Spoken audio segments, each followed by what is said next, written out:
السلام علیکم سر، کیا کہتے ہیں آج کیا امیدیں ہیں آپ کو؟ اسلام آباد ہائی کورٹ میں آج ایک اہم سماعت کا فیصلہ بھی ایکسپیکٹڈ ہے کہ ہو جائے گا. نواز شریف صاحب کیا باہر آ جائیں گے؟ عدالت کے فیصلے کا انتظار کرتے ہیں. لیکن سر کوئی امید ہوگی کوئی؟ آپ لوگ امید تو ہماری یہ ہے کہ انہیں ایک دن بھی جیل میں نہیں ہونا چاہیے. جو ان کا مقدمہ ہے ساری دنیا نے اس کو دیکھا ہے، ساری دنیا نے اس مقدمے کے نتائج اور فیصلوں کو پڑھا ہے، اور سب نے یہ کہا ہے کہ یہ ایسا مقدمہ نہیں کہ نواز شریف صاحب کو اس میں جیل میں یا مریم کو یا صفدر صاحب کو اس میں جیل میں رکھا جاتا.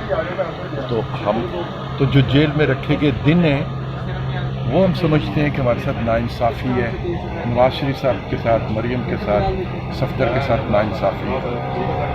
بہت شکریہ. دیکھیے